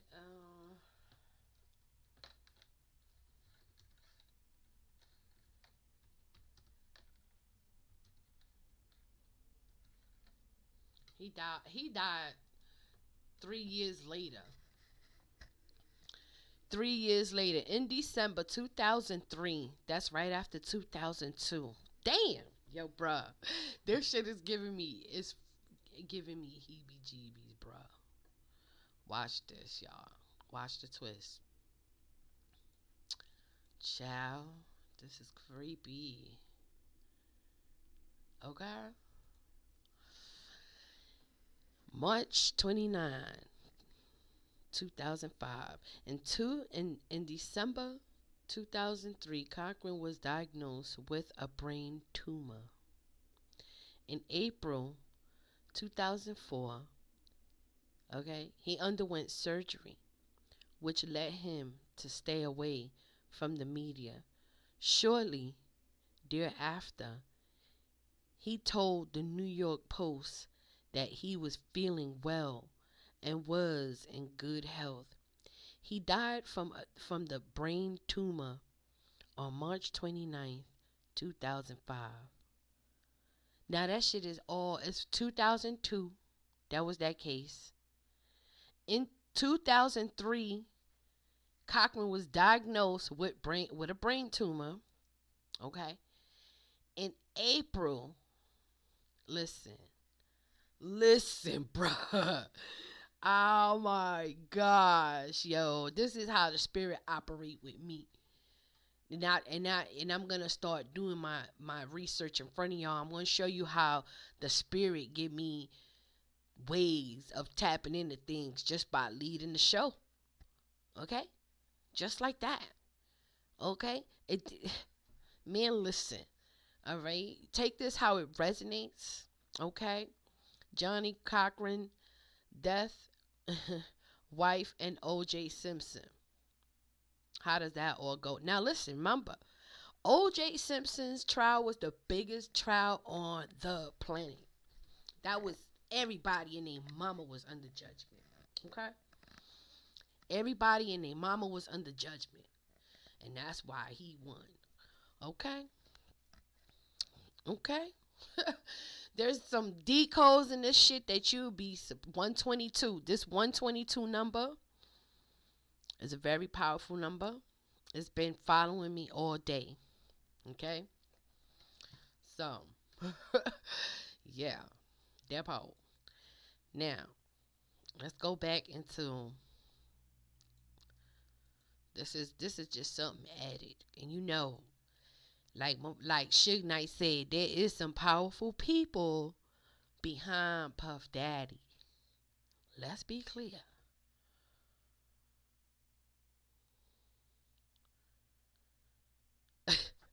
I want to say something, but I don't, like could have Johnny Cochran been the sacrifice, the sacrificial lamb all of a sudden? P. Diddy, cause he grimy like that? Like, yo, it's though I'm trying to find a way to put it where, you know what I'm saying? Allegedly, like this is all alleged, okay? This is just me being led by the spirit, okay? Just saying things, all right? Shit, it's not a game, y'all. All right? One example of a bad boy recording artist who was completely ruined after his experience with Puffy. And if he's capable of ruining the lives of the people who are still on his label, what do you think he would do to somebody who was leaving his label? Think about that for a second. I can't believe I keep seeing the comment on some of my videos that people don't think Diddy is capable of ruining somebody's life. And it seems like a lot of people have forgotten what happened to Shine, so let's get into it. On December, you actually met him when he was with Cassie. Yeah. So could you explain to me how this came to be and what made you stay even though he was with Cassie? What was he telling you? When I first met Puff, I did not find him I didn't like him like that. Okay. Eventually, he grew on me. And you knew about Cassie? Yeah. Okay. Now, did Cassie know about you? Is the question. She did. She knew about me 4 months into the relationship. Okay. And how did you find out about that, Cassie knowing about you? Because she reached out to me. Oh, she did? Mm-hmm. What did she say? Basically, she just said to just leave him alone. Okay. But she reached out to me a few times after that, and she was never nasty to me. She didn't call me names or nothing. She was always nice. I don't know if it was fake or not, but she was always nice. Now, here's the deal. Did she find herself playing the same role as Kim Porter? When Kim Porter was telling you the same thing, was this some kind of type of ripple effect? Excuse me. This had to be some kind of type of ripple effect, where Cassie took over where Kim Porter left. Let's keep it a buck, y'all. I be like, this shit is wicked. It's crazy. Okay. What was your response? She told me the last time I spoke to her, which was a couple years ago, she told me, she called me at 4 a.m. and was like, hey, I just had a dream and I just wanted to call you and tell you that I don't hate you, I don't have bad blood towards you or anything like that. You actually met him when... I can't believe I keep seeing the comment on some of my videos. You actually met him when he was with Cassie. Yeah. So could you explain to me how... In the attempt to cover the pain, Brother Love been living up to his name. I mean, just look, it's been hard to keep up. Lori, Gina, and Shorty Wap Carisha, the girl who just had his daughter, Dana, the girl he was spotted with 4 days later after his daughter was born, the new Spanish mommy he was recently caught loving on. But what's the purpose? Sometimes you gotta look below the surface. Y'all see a man that's rich and enjoy it. I see a man who can't stop, won't stop, trying to fill in the void. Hurt, without a doubt, had a beautiful woman inside and out, who was winning from the jump, seen his whole plan, helped turn bad boy to grown man. The whole time he was living on the top, pulling the baddest Jennies on the block. I mean, Cat see how he was coming, but he realized his heart was tied to a woman who he didn't want to lose. When he finally tries, tragic, untimely demise, heartbreaking. Now we see it's all about the Benjamins, simply a false statement. Losing love worse than losing possessions. When you look at your kid's face and view the reflection of your soulmate, it sets in. All the money in the world won't shield you from depression. Never know when a brother feeling down. Pain is usually covered in a smile. Could look good, but can't be so sure. Never know what go on behind closed doors. Hiding pain through a array of women. Everybody cope with their pain different. Think up above and never hesitate to show your sister or brother love. In the attempt to cover the pain, Brother Love been living up to his name. Usher's been part of show business since he was just a kid. When he was just 10 years old, he joined an R&B group called The New Beginnings, and the group went on to release an album. However, Usher's mom took him out, claiming Usher's involvement in the music industry was a bad experience. But Usher continued to pursue music, and at age 13, he met Bobby Brown's former bodyguard, AJ Alexander, at a local talent show in Atlanta. Alexander took Usher under his wing and invited a representative from L.A. Reid's LaFace Records to see Usher perform on the TV talent show Star Search. Following the performance, Alexander arranged for Usher to sing in front of L.A. Reid, and Reid signed Usher on the spot. got down on one knee and he sang Boyz II Men's End of the Road. He really charmed the girls in my office. Couldn't believe it.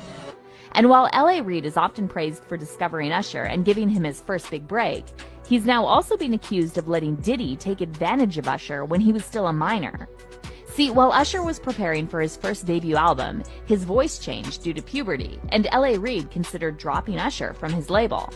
However, Usher begged the label to let him stay, so Reid decided to put Usher's album on hold and send him to New York to live with Diddy and attend what Reid called Puffy's Flavor Camp. Usher, who was just 14 at the time, became the youngest member of Diddy's Bad Boy posse, and back in 2004, Usher told Rolling Stone that coming to New York all by himself was one of the hardest days of his life. Usher also said that Diddy introduced him to the adult lifestyle right away, telling Rolling Stone, "You'd open a door and see somebody doing it, or several people in a room having an orgy. You never knew what was going to happen." Now, in the same interview, Usher only said there were always a lot of girls at Diddy's house, and he didn't mention anything about Diddy inviting other young men over. However, when Usher appeared on the Howard Stern show, he painted a totally different picture of Puffy's Flavor Camp. I moved to New York City, and I lived with Sean Puffy Combs for a year. That's the crazy thing. Now, that was L.A. Reid's idea, right? We're sending you New over York to something City. called Puffy Flavor Camp. There you go. To learn Flavor some... Camp. Yeah, Flavor that's what it Camp. was called. And you're going to go to Puff Daddy's. He's going In the 90s, do you understand what that's like? And now, watch how Usher reacted when Howard Stern said Diddy's place was filled with chicks. Puffy's place was like just filled with chicks and orgying like nonstop, right? No, not really. I Come mean, on. but hey, it was curious. I got a chance to see some things. Usher then went on to say he saw some wild things at Puffy's Flavor Camp, and though he didn't specify what those things were, you could totally tell the way he talked that it was nothing appropriate for 14-year-olds. Yeah, but you were 13. What were you I seeing? went there to see the lifestyle. Right. And I saw it. And it was, but I don't know if I could indulge and understand what I was even looking at. It was pretty wild. It was, So it was nobody crazy. tried to, some woman didn't come along. I ain't and say that. Okay. I didn't say that. What I did say is that there were very curious things taking place, and I didn't necessarily understand it. Usher also talked about how he was paid per diem to stay with Diddy, and at one point it seemed like he was having flashbacks of some dark stuff that he witnessed. Does he have you doing any chores? Are you doing dishes at all? I mean, to keep you humble somewhat? Or are you just like, can you stay up till 4 a.m. with them and party? I mean, I could. I actually stayed up longer than them. And do you have money? What's going on? I mean, I had like per diem. Yeah. I had like, What like a a living. life. Yes. Again, remember Usher was just 14 when this was happening. And what's even crazier is that when Howard Stern asked him if he would send his kids to Diddy's camp, Usher immediately said no. 14 years old. You're a dad now. Would you ever send your kid to Puffy camp? Hell no. See? This interview got a lot of fans wondering if Diddy did something to Usher when he was a minor that Usher can't talk about. And people on social media are now speculating that Diddy's just another R. Kelly who's yet to be fully exposed. Meanwhile, an old clip resurfaced of Diddy seemingly suggesting in an interview with Kevin Hart that Usher used to sleep in his bed, which further fueled the rumors about Diddy being R. Kelly 2.0. That's my brother right here from day one. We used to wake up and, pause, but like that's how. Back in the days when he was like 10 and I was a little bit older, his older brother, we used to fight over the Frosted Flakes. You know what I'm saying? Before pause was invented. You know what I'm saying? But it's my brother for real. We used to actually wrestle off of the Frosted Flakes. You know what's creepy? I've been on here 1 hour and 33 minutes, 18 seconds, and this whole shit is about him being just ill. It's crazy. Like, it does not end with this motherfucker. Never will. I don't think it ever will. Because there's so much shit untouched, untapped, have yet to be discovered. Never was discovered. Oh, my God. Place because he used to always get up early with me. Now he's one of the richest stars in the world. And What the f*** did Puff just say? Nobody's going to acknowledge this but me. Puff just said we used to wrestle over the Frosted Flakes. And we're streaming live. Stupid. But that wasn't the end of it, because another industry insider, Jaguar Wright, also added fuel to these rumors, suggesting that Diddy himself may have been victimized by the late Uptown Records founder, Andre Harrell, who was mentored by music mogul Clive Davis. But he got a boss too, and his boss name is Clive Davis. Clive run him. Diddy don't run himself. But That's how they do in LA. Jaguar also insinuated that Diddy was somehow involved in the death of his ex-wife, Kim Porter, because she was allegedly writing a tell-all book and planning to expose Puffy's flavor camp. You want to know what they all had in common, though? The survivors and the late of Uptown Records, they were all writing tell-all books. Andre was writing a book right before he died. Heavy D was working on a book before he died. Kim Porter was working on a book before she died. And Al B. Sure was working on the documentary of his life. And then he goes into a coma. And according to Jaguar, Diddy's ex-girlfriend, Cassie, also must have witnessed all kinds of unspeakable things going on in Diddy's house, which is probably why she decided to end her girlfriend contract. Yeah, a lot of people are looking at it as like that's the way the new relationship should work. What, to get paid? Yeah, She was getting $500K a month. She quit because he dropped her down. Yeah, I think that's where they're at with it now. No, but understand this. Think about this. And there are women in this room. Why would you quit? What the is going on that 250,000 ain't enough? Ladies? Like the fact that he, I'm just saying, the fact that he cut it from 500 to 200. Who the gives a shit? 200K? Who 250K? Who turning down 250K a month? What the is going on in that relationship that 250K ain't enough? Could see some things. That ain't worth 250K. That's got to be some dark. Of course, Diddy probably had Cassie sign all kinds of NDAs, so it's unlikely we'll get a tell-all book from her. However, Diddy can't stop everyone from talking, and all these rumors about him being gay and mentoring young men just keep getting louder by the day.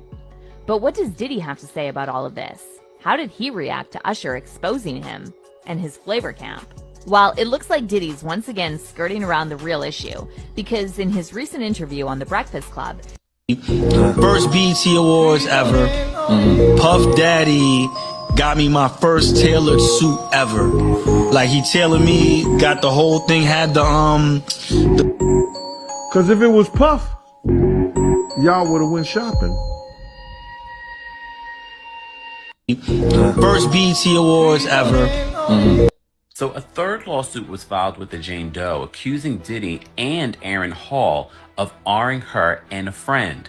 Well, Your Honor, I'd like to present to you Exhibit A. Niggas out there from Jamie Foxx to like Denzel Washington to whoever. Everybody know me. Yeah. So everybody know if I say it, I'ma fuck it to death. I like the fucking public, you feel me? Yeah. So niggas can't say nothing about it. Them square ass niggas, them precious cake little dick niggas. Yeah. I like for them niggas to see how I fuck. Like if you speak to Joe to see or Puffy or any of them niggas, they been at my house. They all see me fuck. They all know I'm a big nigga. Yeah. If a bitch touch my dick and she say my dick is small, then she's a lying bitch. The thing is, a whole lot of niggas write about taking girls out to shop, taking girls to fly to Dubai and all that shit.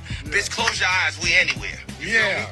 And my whole thing is this. Is that talk about it. If you can handle my dick and you can make me still be Aaron Hall without fucking grabbing off your mouth, then I'll take you anywhere. Other than that shit, you back home, bitch. So a third lawsuit was filed with the Jane Doe, accusing Diddy and Aaron Hall of R-ing her and a friend. Well, Your Honor, I'd like to present to you Exhibit A. Niggas out there from Jamie Foxx to like Denzel Washington to whoever. Everybody know me. Yeah. So everybody know if I say it, I'ma fuck it to death. I like the fucking public, you feel me? Yeah. So niggas can't say nothing about it. Them square ass niggas, them precious cake little dick niggas. Yeah. I like for them niggas to see how I fuck. Like if you speak to Joe to see or Puffy or any of them niggas, they been at my house. They all see me fuck. They all know I'm a big nigga. Yeah. If a bitch touch my dick and she say my dick is small, then she's a lying bitch. The thing is, a whole lot of niggas write about taking girls out to shop, taking girls to fly to Dubai and all that shit. Bitch, close your eyes, we anywhere. You feel me? And my whole thing is this. Is that talk about it. if you can handle my dick and you can make me still be Aaron Hall without fucking grabbing off your mouth,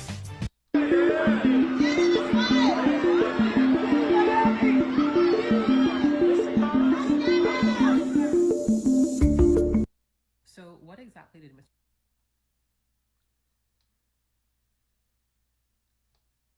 P. Diddy has been accused of sexual abuse and assault by his former girlfriend Cassie. The hip-hop mogul, whose name is Sean Combs, had been romantically linked to Cassandra Ventura for decades, and she was previously signed to his Bad Boy Records label.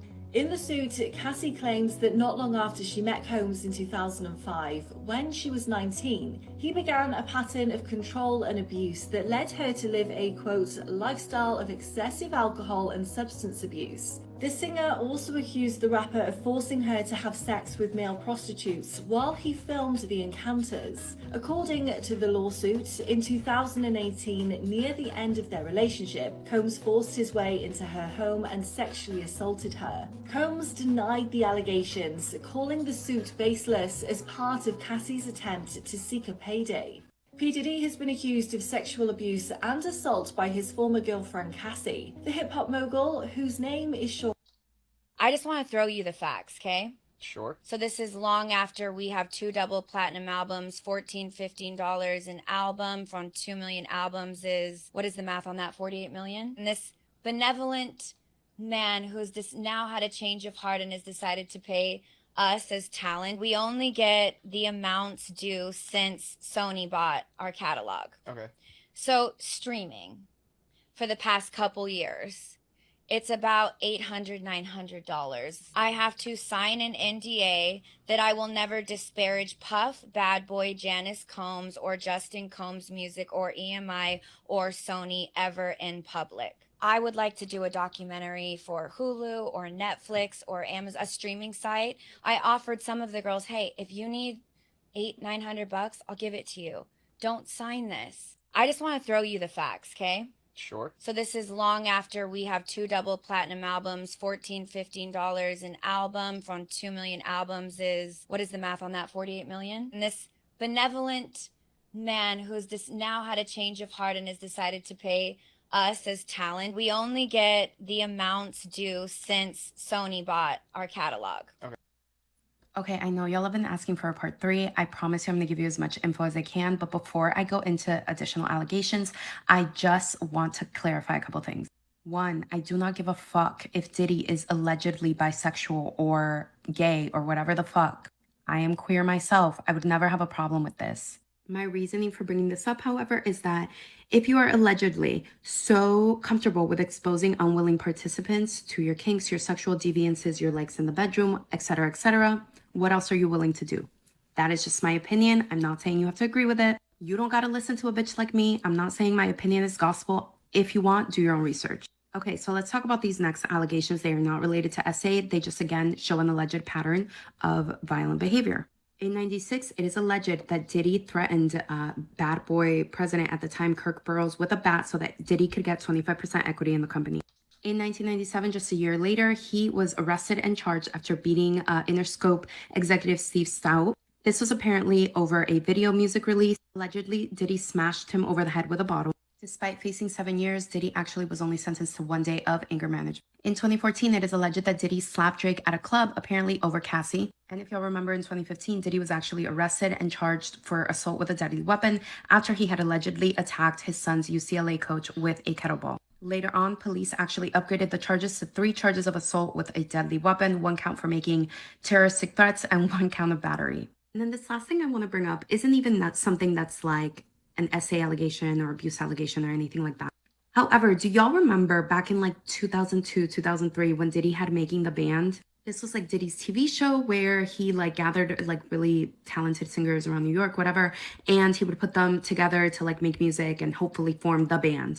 But do y'all remember when he made the band walk from Manhattan to Brooklyn to go get him a slice of cheesecake? I know it sounds so silly, but when you really think about it, you're making these people walk almost 2 hours each way for 1 slice of strawberry cheesecake. To me, like, I know that like in pop culture history, it went down as like an iconic moment. Oh my God, he's so funny.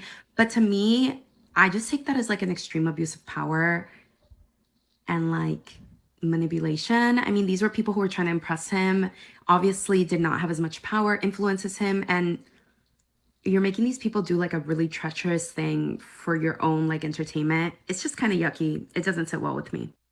Okay, I know y'all have been asking for a part 3. I promise you I'm gonna give you as much info as I can, but before I go into additional allegations, I just want to clarify a couple things. One, I do not give a fuck if Diddy is allegedly bisexual or... What did Kim Porter say in her book about Diddy? This one, hell of a rabbit hole. Essie, I will advocate for you. Because, see, I know something that a lot of people don't know. I know that you and Kim Porter had a sit down right before she left us. And here we are trying to figure out why Diddy settled so quickly. That's because Cassie had evidence that Kim Porter gave her. So what was in Kim's book? You want to hear it? Here it go. Now, I cannot confirm or deny what's in this book, but ain't nobody fit Natasha K. Me. So in this book, it detailed his relationships with men, footage of those encounters. It had the names of the men he slept with, a disease, allegedly Diddy giving Usher a disease, the argument that took place between Diddy and Usher's mom, Mary J. Blige being pregnant by Diddy. It says that she had an AB. Also in the book was the DV that Kim endured. Jaguar Wright says that Cassie knows what happened to Kim Porter when she tried to expose Diddy. Here goes his former bodyguard saying that he witnessed Diddy put his hands on Kim Porter. They were at home at Kim's house on 110th Street. He wanted to, put his hands on her in the wrong way. Jaguar accuses Diddy of poisoning Kim Porter. You know what I find strange? Diddy never sued Jaguar for defamation. So it makes you wonder, what did Kim say to Cassie in their last conversation? I know Kim had some very good advice to give you, and I believe that this is why things are happening as they're happening now. So Diddy's lawyer had came out and said that Cassie was trying to blackmail him. I don't even think 24 hours went by when he agreed to settle. It took Diddy 30 years to pay his former artists. For them to get their rights to their music, they had to sign an NDA. Why did Cassie agree to settle? After doing my research, they're saying that's the only option she had. Cassie filed a civil suit, and settlement was the only outcome. Only a prosecutor could file cases in criminal court. So with Cassie shining a light on Diddy, it's up to them to open up an investigation against Diddy. If you read the 35 pages of Cassie's lawsuit, you'll realize that they kept mentioning everywhere she was trafficked. That's because trafficking was the foundation of her lawsuit. So she basically opened the door for them to file criminal and federal charges against Diddy. They said what Cassie did was smart when she filed publicly instead of privately against Diddy. They're saying the move is smart because she basically protected herself and her family. So for a high-profile lawyer to even touch this case, they said Cassie's evidence had to be real damning. So when Kim and Diddy were having an off moment, she started talking to this gentleman here, Shakir Stewart. They said Diddy was mad. This guy, Shakir Stewart, worked at Def Jam. So Diddy confronted Kim, and that's where the argument got really heated, and allegedly Kim ended up with a broken nose. I remember seeing this image. See the bandage? As for Shakir Stewart, November 4th, 2008, he was found deceased in his Atlanta home. He suffered a firearm wound to the head. It was ruled that he took his own life.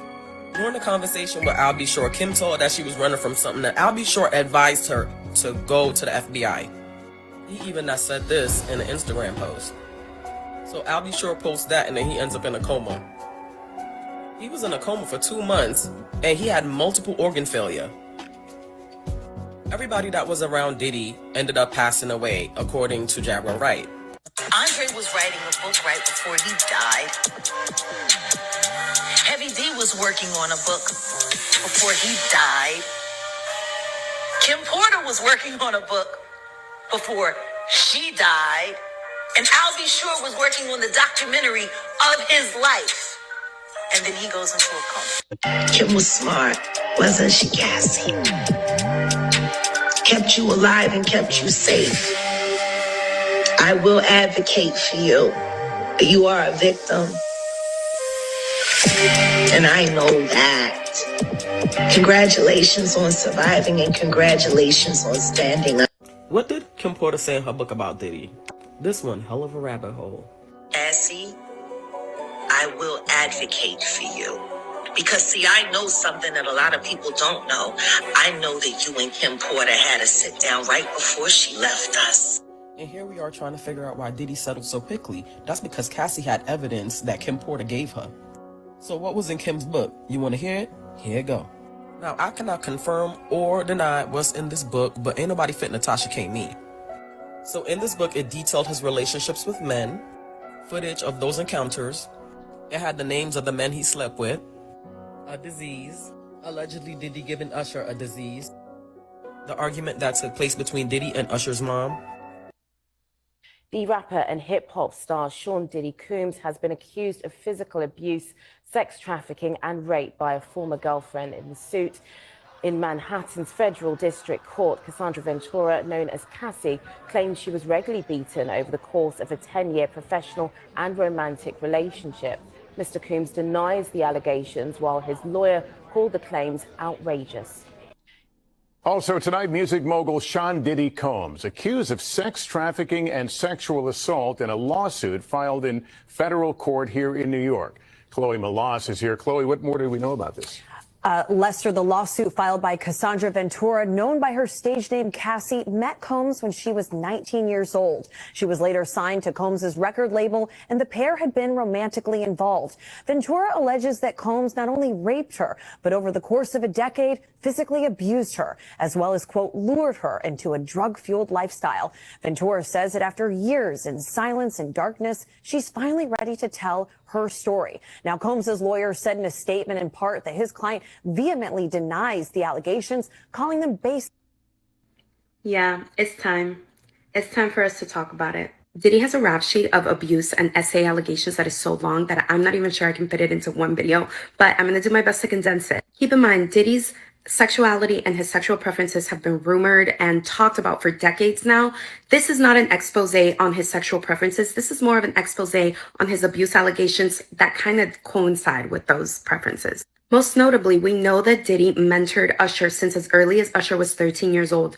Usher was sent to live with Diddy when he was 13 by L.A. Reid. At the time, Diddy was 21 years old. Usher then mentioned to Howard Stern that at the time he was exposed to a lot of party, a lot of drugs, a lot of drinking between so many famous celebrities and people who were in and out of Diddy's house. We know that there were sex parties that were rumored to have been happening at the time, so we can only imagine what Usher went through being 13 years old, what he was exposed to. If Usher was indeed groomed by Diddy, it also makes you wonder, does the cycle of abuse continue? We know that Usher was Justin's mentor. If y'all want me to make a video on that, I will. Just let me know. In 2011, Diddy was sued for $1 trillion by a woman who says that he date R-worded her 24 years earlier. In 2013, Jimmy the Henchman, this big-time drug dealer, was facing life in prison, and to try to avoid it, he decided to snitch on everybody he knew. Jimmy, who has close ties to Hollywood and to Diddy specifically, told the FBI that he knew that Diddy had sex with minor boys. He also told the FBI that Diddy would have recorded tapes of all of these interactions because he keeps cameras all over his house. The FBI did confirm that it was looking into Diddy, but nothing ever came of it. In 2017, Diddy's sued by an ex-chef. Her name is Cindy Rueda, and she alleges that she was regular. Don't that sound like Africa Bombada? If y'all ever paid attention to what her sons say, and all of them, all those all of them motherfuckers, they all human traffic children. Malachi York, a lot of motherfuckers. All these children, they grown now. They telling their story. Nobody cares. Nobody cares because this world is so cold. As I'm saying, I just feel so cold. That's why this little light of mine, I'm always going to let it shine.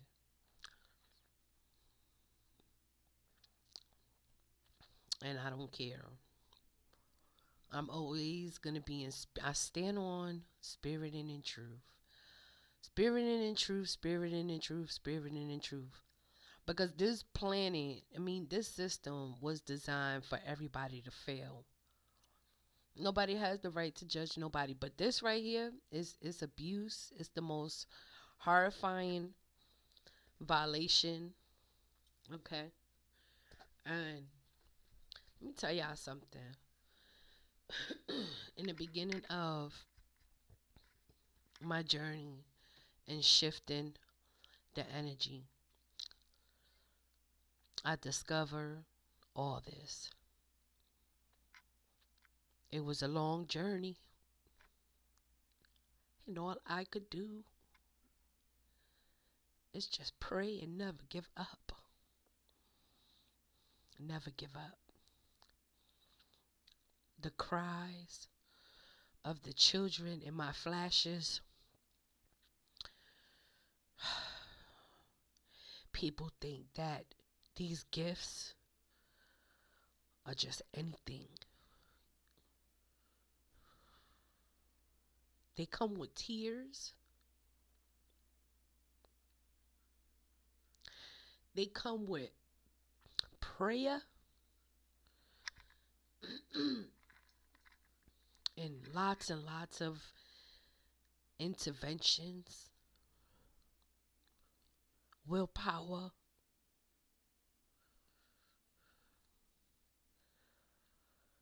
And everybody and their mama try to stop this.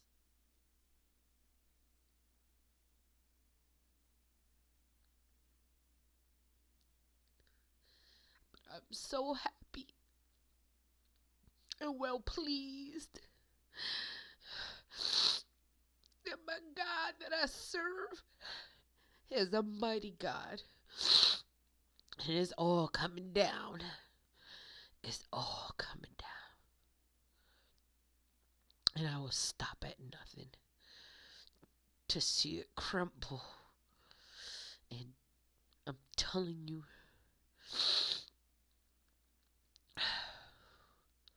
now is the time to pick and choose your side wisely, because this system is based on traumatizing and monetizing in all forms of fashion. All forms. Let's make no mistake about this. And bringing awareness, excuse me, is everything. Y'all running around here screaming chosen ones, plain and plain and plain. You don't know the tears when there's no going back to the matrix. The tears.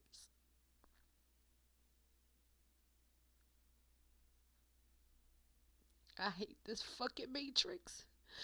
And down is coming. And whoever stands in that way, it's a big fall on your head.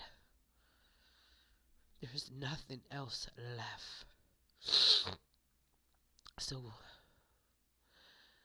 the only way is to strive for purity and for what's right. It's not a coincidence that Sean would change his name to Love. Because love does win in the end. And he wanted that frequency. He wanted to be recognized as love. But he is the predator all along. The sodomizer, causing so much pain and agony on the planet. One individual. Fucking demonic. All the children. And every last bitch that played with this path, you can have it. You bitches can have it. It is the most heartbreaking path. It is a fucked up woke. It is a horrible woke. Shit ain't fake, it's all real. Every fucking day, you cunts get on here and play with this. You can have this. But you know why you can't have this? Because you sodomite protectors. That was your job, to protect these sodomizers.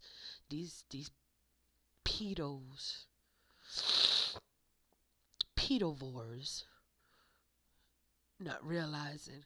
You think you stopping me from what? From this? You don't know the cries, the sweats, and the flashes I had to endure. 'Cause to unlock Cole's bitches, you cunts, you wouldn't be able to bear. You won't. Not enough trauma. Not enough trauma. The only thing you could do is be on that side and say, oh my God. Thank God it ain't me. Thank God it ain't me. And it is whatever we may be on this planet, because they understand the manifestation. They understand. They know that they lost their way. They know that the gift that they had, they sold it. There's nothing else left. So here they come, and all of you in those same tracks. Traumatize, monetize. Pump fear. That's what job motherfuckers are based on. But I'm still here crying for my peoples. And I always will. In any way as possible, I will fucking fight. But I will also move like water.